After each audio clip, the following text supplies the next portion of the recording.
Bharat versus Australia, তাদের দুজনের মাঝখানে যদি কোনো বাইল্যাটারাল সিরিজও হয়, এই খেলাটি কিন্তু খুবই গুরুত্বপূর্ণ থাকে। আর যদি সেটা কোনো চ্যাম্পিয়ন্স ট্রফি হয় কিংবা ওয়ার্ল্ড কাপের কোনো নকআউট ম্যাচ হয়, তখন এই খেলাটি গুরুত্বপূর্ণ কতটুকু সেটা আপনারা সবাই জানেন। আজকে চ্যাম্পিয়ন্স ট্রফির প্রথম সেমিফাইনালটি অনুষ্ঠিত হয় দুবাইতে, ভারত ভার্সেস অস্ট্রেলিয়া। সেই খেলাটিতে ভারত অস্ট্রেলিয়াকে 4 উইকেটের বিনিময়ে হারিয়ে দিয়েছে। সুতরাং বুঝতেই পারতেছেন ভারতের দাপটশালীটা কতটুকু ছিল। কিন্তু অস্ট্রেলিয়া আজকে ভারতের কাছে যে এই ম্যাচটি হারলো, এই হারের পিছনে তাদের কোন ধরনের ভুল ছিল সেই ঘটনাগুলোকে আপনাদের জানা আছে? চলুন একটু বিস্তারিত ভিডিওতে আপনাদেরকে সেই ঘটনাগুলো জানিয়ে আসি।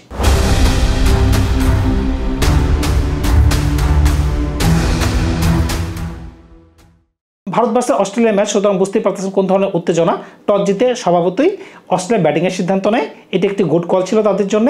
দেখেন এই পিচটা কিন্তু খুবই ডাল একটা পিচ ছিল। আমরা সচরাচর এটাই চিন্তা করতাম, কারণ কি আগের 3টা ম্যাচ যে আমরা দেখেছিলাম এই পিচে কিন্তু রান করা খুব কঠিন হয়েছে। তো এই পিচ বলতে দুবার এই মাঠটার কথা বলতেছি, পার্টিকুলার এই পিচের কথা আমি বলতেছি না। এই মাঠের কিন্তু সর্বোচ্চ রান কিন্তু প্রথমে ব্যাটিং করে অস্ট্রেলিয়া নিয়েছে 264 রান। আপনারা যদি খেয়াল করে থাকেন, এক পর্যায়ে 36.5 ওভারে ভারতের সংগ্রহ ছিল 186 রান। তখনও কিন্তু বিরাট কোহলির রান ছিল 73 এবং স্মিথের রান ছিল 73। কিন্তু দুঃখজনকভাবে স্মিথ ওই সময় আউট হয়ে যান মোহাম্মদ শামির বলে। তখন যদি মোহাম্মদ শামির বলে ওই উইকেটটি না পড়তো, এই রান কিন্তু 264 জায়গায় 310 কিংবা 320ও যেতে পারতো। এই উইকেটটি কিন্তু আর 3টা উইকেটের মতো এরকম না যে দুবার মাঠে আগের যে খেলাগুলো দেখেছি, নিউজিল্যান্ডের সাথে বলেন, পাকিস্তানের সাথে বলেন, বাংলাদেশের সাথে বলেন, এই উইকেটটি যথেষ্ট ভালো উইকেট, মানে ব্যাটিং সহ একটি উইকেট। দেখেন অস্ট্রেলিয়ার ইনিংসটি যখন শুরু হয়, কপাল কুন্ডি নামের যে একজন ব্যাটসম্যান প্রথমে যাত্রা শুরু করেছে অস্ট্রেলিয়ার, তিনি কিন্তু এই টোনটি সেট করে দিয়েছেন, একটা মনের ভিতরে একটা ভয় ঢুকিয়ে দিয়ে গেছেন। ওনার কারণেই কিন্তু আজকে অস্ট্রেলিয়ার এত বড় অধপতন আমি বলবো। কারণ কি দেখেন, ওনার তো এক তো বড় ম্যাচ খেলার কোনো অভিজ্ঞতাই নেই। তারপর মোহাম্মদ শামির মতো নামি দামি বলারের সামনে তিনি একদম হাত পা নড়াচড়া করতেছেন, কোনো বলে তিনি ব্যাটে লাগাতে পারতেছেন না। তারপর একটা ইনসাইড এজ হয়ে তিনি আউট হয়ে ফিরে গেলেন 9 বলে 0 রান। এই যে একটা মোমেন্টাম তিনি সেট করে দিয়ে গেলেন একটা ভালো পিচে, এটা ছিল সবচেয়ে বড় ভুল। এখন অস্ট্রেলিয়ানরা যদি ওনাকে বামাতি বলার হিসেবে খেলানোর জন্য দলে নিয়ে থাকে, তাহলে তাকে ওপেনিং করার কোনো দরকারই ছিল না। জশ ইংলিশ যথেষ্ট ভালো ব্যাটসম্যান এবং তিনি পূর্বেও অস্ট্রেলিয়ার হয়ে ওপেনিং করেছিলেন, তাকে দিয়ে ওপেনিং করা উচিত ছিল।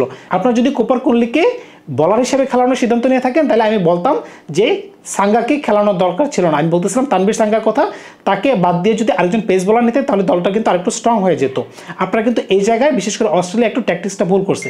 আর অস্ট্রেলিয়ার সবচেয়ে বড় ভুল আরেকটা জায়গায় হচ্ছে, তারা পিচটা রিড করতে পারে না সঠিক মতো। তারা যেমন একটু ভয়ের মাঝখানে খেলতেছে এবং ফ্রি ফ্লুয়েন্টলি খেলার চেষ্টা করতেছে, কিন্তু এই পিচটা যে ব্যাটিং সহ একটা উইকেট, আপনি দেখেন ম্যাক্সওয়েল কীভাবে আউট হলো। স্টিভ স্মিথ ওই সময় কি ওই ধরনের শট খেলার কোনো প্রয়োজন ছিল কি? আমার তো মনে হচ্ছে না। যেখানে 36 ওভারে 200 রান, তো বুঝতেই পারতেছেন বাকি 14 ওভারে তো অনায়াসে 100 রান তো করাই যায়। যদি একটু ভালো খেলা যায় 120 রান করা যায়। ওইখানে কোনো মতে তারা 264 রান করতে পারছে, তাও কিন্তু দলের রান 264 পর্যন্ত যায় না। সেটা কোনোভাবে বলারদের সহযোগিতায় ওই পর্যন্ত পৌঁছাতে সক্ষম হয় অস্ট্রেলিয়ানরা। অস্ট্রেলিয়ার ব্যাটিং অ্যাপ্রোচ যদি আপনারা খেয়াল করে থাকেন, প্রথম 10 ওভার 63 রানের বিনিময়ে তাদের 1 উইকেটের পতন করে, বুঝতেই পারতেছেন স্টার্ট কিন্তু যথেষ্ট পরিমাণ ভালো ছিল। 11 থেকে 20 ওভারের মাঝখানে তাদের কোনো উইকেটই পড়ে না, তাদের সংগ্রহ ছিল আরও 42টি রান। পরবর্তীতে 20 থেকে 30 ওভারের মাঝখানে তাদের উইকেট পড়েছিল 1টি। বুঝতেই পারতেছেন তাদের কিন্তু মাঝখানে ভালো একটি পার্টনারশিপ হয়েছে। তাদের 3টি 50 রানের উপরে পার্টনারশিপ ছিল। এরপরও কিন্তু তারা এই সুযোগটিকে কাজে লাগাতে পারে নাই। কারণ কি, যখন 36 ওভারের 5 বলের সময় যখন স্টিভ স্মিথ আউট হয়ে গেলেন, তখন কিন্তু এর পরের ওভারেই 37তম ওভারে ম্যাক্সওয়েল একটি বলে ছক্কা মেরেছিলেন অক্ষর প্যাটেলের বলে, এবং পরবর্তী বলেই কিন্তু তিনি বোল্ড আউট হয়ে ফিরে গেলেন।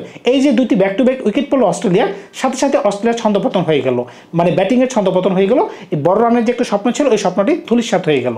একদিকে ভারতের জয়, অন্যদিকে কিন্তু পাকিস্তানে এখন কান্নার বাতাস বইতেছে। এই কথাটা আমি কেন বললাম? কারণ পাকিস্তান হচ্ছে আয়োজক দেশ, আর পাকিস্তান আয়োজক দেশ হয়েও চ্যাম্পিয়ন্স ট্রফির প্রথম দল হিসেবে চ্যাম্পিয়ন্স ট্রফি থেকে বিদায় নিয়েছে। এমনকি তাদের ফাইনালটি নিজেদের দেশের মাটিতে হচ্ছে না। ভারত যেহেতু ফাইনালে চলে গেছে, ফাইনালটি হবে দুবাইয়ের একই স্টেডিয়ামে। সুতরাং বুঝতেই পারতেছেন পাকিস্তানি ফ্যানদের জন্য, পাকিস্তান ক্রিকেট ভক্তদের জন্য সেটি কতটা বেদনাদায়ক। একদিকে ভারতীয়দের করে আনন্দ, আরেকদিকে পাকিস্তানিদের মনে অনেক বড় চাপা কষ্ট। এই চাপা কষ্টের পিছনে কিন্তু পাকিস্তানের প্লেয়ারদেরকেই দায়িত্ব নিতে হবে। কারণ তারা যদি ভালো খেলতে পারতো, তারা যদি ইন্ডিয়াকে হারাতে পারতো কিংবা বাংলাদেশকে হারাতে পারতো, এমনকি নিউজিল্যান্ডের সাথে ভালো পারফরমেন্স দিতে পারতো, তাহলে কিন্তু আজকের এই দিনটা তাদের দেখতে হয় না। আপনারা জানেন কি, ইন্ডিয়া আইসিসি ইভেন্টে সর্বোচ্চ কত রান চেস করেছিল? এই রেকর্ডগুলো একটু আপনাদের জানাই আসি। 2015 সালের বিশ্বকাপে ইন্ডিয়া 288 রান চেস করেছিল জিম্বাবুয়ের বিরুদ্ধে। এটি কিন্তু একটা দুর্দান্ত জয় ছিল। আমরা সবাই জানি ইন্ডিয়ার ফেমাস উইন 2011 সালের বিশ্বকাপ, সেখানে 275 রানের একটি দুর্দান্ত টোটাল তারা চেস করতে পেরেছিল। 2011 সালের কথা বলতেছি, তাও একটা ওয়ার্ল্ড কাপের ম্যাচ। পরের দুইটা রান হচ্ছে 274 এবং 273, একটা হচ্ছে নিউজিল্যান্ডের বিরুদ্ধে, আরেকটা হচ্ছে আফগানিস্তানের বিরুদ্ধে। দুইটি 2023 সালের বিশ্বকাপে ইন্ডিয়া চেস করতে সমর্থ হয়। এখন আমরা যদি একটু ভারতের ব্যাটিং এর দিকে তাকাই, অস্ট্রেলিয়ার দল 265 রানের রান চেস করতে যেয়ে কিন্তু ভারতের যাত্রাটা সহজ ছিল না, কারণ কি শুভমন গিলকে তারা সহজেই হারিয়ে ফেলে। সেই সাথে কিন্তু দুইবার তিনি চান্স পেয়ে যায়। কার কথা বলছিলাম রোহিত শর্মার কথা। এমনকি তিনি 28 বলে 29 রান করে তিনিও প্যাভিলিয়নে ফিরে যান। এই অবস্থায় কিন্তু একটা কোণঠাসা অবস্থায় পড়ে যায়। কিন্তু শ্রেয়াস আয়ার যেভাবে তিনি মিডল অর্ডারকে একদম নিজে পাকাপোক্ত করেছেন এবং বিরাট কোহলির সাথে একটা দুর্দান্ত 91 রানের পার্টনারশিপ করেছেন, সেই পার্টনারশিপের উপর ভর করে কিন্তু ভারত সামনের দিকে এগিয়ে চলে যায়। এরপরে কিন্তু ভারতকে পিছনের দিকে তাকাইতে হয়নি।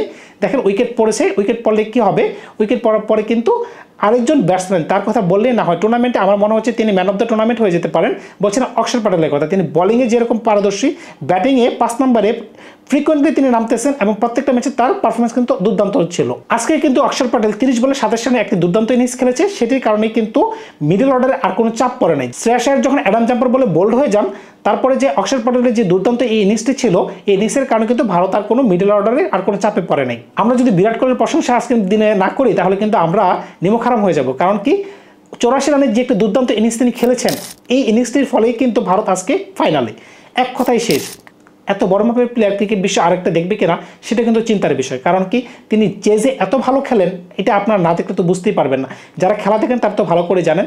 বিরাট কোহলির কিন্তু প্রথম ইনিংসের ব্যাটিং অ্যাভারেজ হচ্ছে 51 আর চেজিংয়ে তার অ্যাভারেজ হচ্ছে 64। তো বুঝতেই পারতেছেন তিনি পরে ব্যাটিং করতে কতটা স্বাচ্ছন্দ্য বোধ করেন এবং কতটাকে ডিপ তিনি খেলা নিয়ে যান। এবং আজকে তিনি সেঞ্চুরি করতে পারতেন, অনাকাঙ্ক্ষিত কারণবশত তিনি আউট হয়ে গেছেন।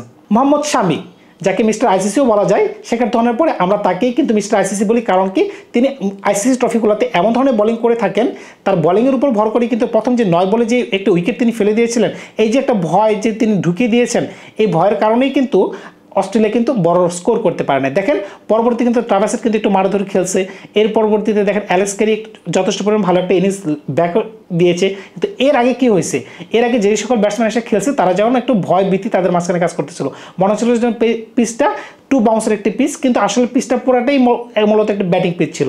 দুবাইয়ের কন্ডিশন অনুযায়ী যথেষ্ট ভালো পিচ ছিল, কিন্তু অস্ট্রেলিয়া এই পিচটাকে রেডি করতে পারে না। এর যে ব্যাটিং পিচ তার কোনোভাবে সেটাকে মানতেই পারে নাই। কিন্তু অন্যদিকে বিরাট কোহলি কিন্তু আরেকটি বিরল কীর্তি স্থাপন করেছেন, সেই কীর্তিটি চলুন একটু আপনাদেরকে জানাই আসি। সচিন তেন্ডুলকারের আইসিসি ইভেন্টগুলোতে 50-এর উপর রান রয়েছে 23টি, আর বিরাট কোহলির আজকে তিনি করে ফেললেন 24টি। সুতরাং বুঝতেই পারতেছেন বিরাট কোহলি কোন স্ট্যান্ডার্ডটি মেনটেন করতেছেন। আরেকটি রেকর্ডের কথা যদি বলা হয়, আইসিসি নকআউট কোন ম্যাচে বিরাট কোহলি সর্বোচ্চ 10 বার 50-এর উপর রান করেছেন।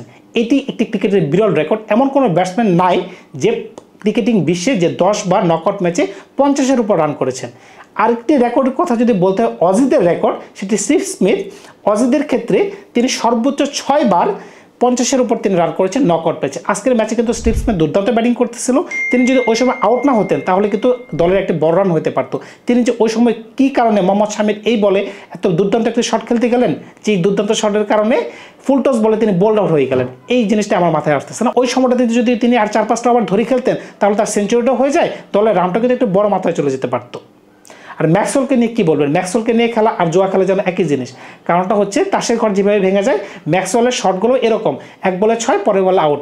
এই টি20 ফরম্যাটের এই প্লেয়ারগুলোকে কেন আমরা এভাবে ক্যারি করতেছি আমরা জানি না। আবার ম্যাক্সওয়েলকে ক্যারি না করেও তো কোনো উপায় নেই। দেখেন আফগানিস্তানের বিপক্ষে 2023 সালে তিনি কোন ধরনের একটা ইনিংস খেলেছেন, তিনি ভাঙা পায়ে 200 রানের একটা অনবদ্য ইনিংস তিনি খেলে দিয়েছেন। তাই তাকে বাদও দেওয়া যায় না, আবার বেশি দিন ক্যারিও করা যায় না। এখন অস্ট্রেলিয়া পড়ছে মহাবিপদে। ইন্ডিয়া তো ফাইনালে চলে গেল, কিন্তু ইন্ডিয়ার প্রতিপক্ষ কারা হবে সেটা এখনো জানা যাচ্ছে না। আগামীকাল পাকিস্তানের মাটিতে আরেকটি সেমিফাইনাল খেলা হবে, নিউজিল্যান্ড ভার্সেস দক্ষিণ আফ্রিকা। এই ম্যাচে যারা জয়লাভ করবে তারা আবার দুবাই যাবে, দুবাই যে 9 তারিখ তাদের মাঝখানে ফাইনালটি অনুষ্ঠিত হবে। এতক্ষণ তো যাই বললাম সবই ভারতের পক্ষ নিয়েই বললাম। এখন যদি ভারতের ল্যাকিং যদি আজকে বলতে চাই, ভারত কিন্তু ম্যাচ থেকে বেরিয়ে যাচ্ছিল, কিন্তু ভারতের কপাল করে ম্যাচটিতে ফিরে এসেছে। কারণ কি অস্ট্রেলিয়া রং টাইমে রং প্লেসে চলে গেছিলো, মানে তাদের 2টি উইকেট যদি ওই সময় না পড়তো ভারত কিন্তু ওই ম্যাচ থেকে ছিটকে পড়ে যেত। এখন এই ম্যাচে ছিটকে পড়ার পেছনে কারণ কি ছিল, একমাত্র বলার মোহাম্মদ শামিকে নিয়ে খেলা। দেখেন আপনারা যদি খেয়াল করে থাকেন, হার্দিক পান্ডিয়ার বোলিং কিন্তু ভালো ছিল না, 4 ওভারে তিনি রান দিয়েছিলেন 34 রান। সুতরাং বুঝতেই পারতেছিলেন একাতে মোহাম্মদ শামি যথেষ্ট ভালো বোলিং করার পরে বাকি যে স্পিন বোলার ছিল তাদেরকে কিন্তু ভালো খেলতেছিল। ওই সময় যদি আরেকজন জেনুইন পেস বোলার থাকতো ইন্ডিয়া কিন্তু ভালো খেলতে পারতো। এই কথাটাও কিন্তু আমি আগেও বলেছিলাম, আজকেও বলতেছি, ইন্ডিয়া যদি ফাইনালে একই ধরনের ভুল করে তারা কিন্তু গর্তে পড়ে যেতে পারে। যদি সাউথ আফ্রিকার সাথে খেলা হয় কিংবা নিউজিল্যান্ডের সাথে খেলা হয় তখন কিন্তু তারা একই ভুল করবে না, আমি আশাবাদী। তো ধন্যবাদ সবাইকে, ভালো থাকবেন আপনারা। দেখা হবে ফাইনালের গল্প নিয়ে। বিদায় নিলাম।